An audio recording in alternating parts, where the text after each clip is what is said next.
Hey, what's up guys, it's KrillinTF, and in this video, we are going to be going over a powerful leveling build for each class in Diablo 4. During the beta, we got to experiment with a ton of different builds, so here are some of the most promising ones that we've seen so far. Let's begin with the Upheaval Barbarian build.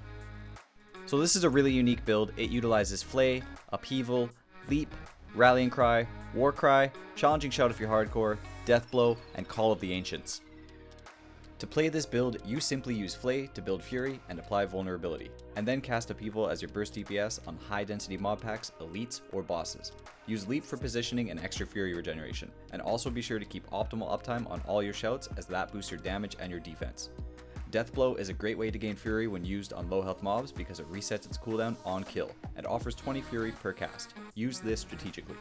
When fighting hard to kill elites and bosses, be sure to utilize your ultimate Call of the Ancients for more single target damage. Overall, this is a very strong build that does start a bit slow, but it will easily be an excellent build to reach max level and farm endgame content because the damage is insanely powerful.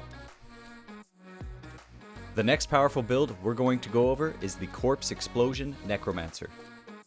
This build is absolutely destructive with great survivability. It utilizes these skills: Hemorrhage, Blood Surge, Corpse Explosion, Decrepify, Corpse Tendrils, and Blood Wave. Playing this build is extremely simple. You cast Blood Surge to DPS, and then you run around and collect the Blood Orbs. Then you Hemorrhage for more DPS and corpses, and then you cast Decrepify to apply a debuff, and now you just spam Corpse Explosion and watch the whole screen die.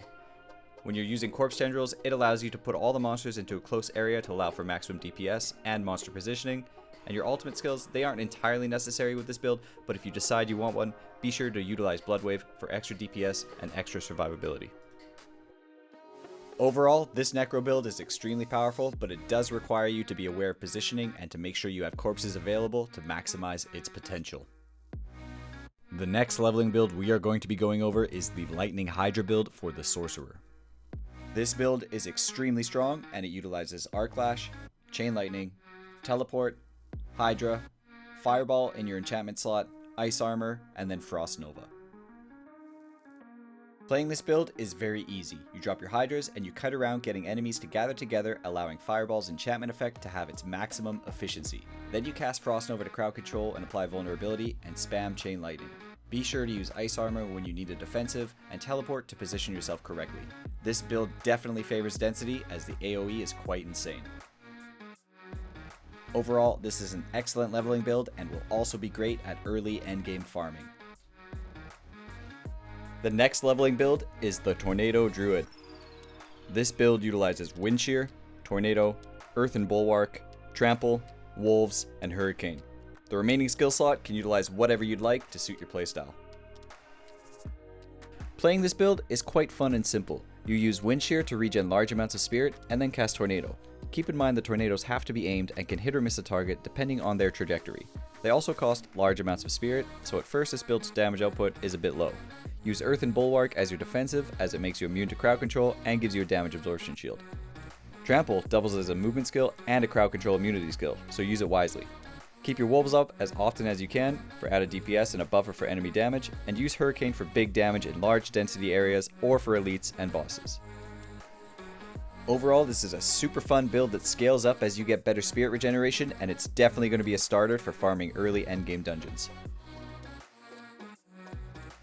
The final build we are going to quickly summarize is the Twisting Blades Rogue build. This build is incredibly powerful, but it requires a really good sense of character position.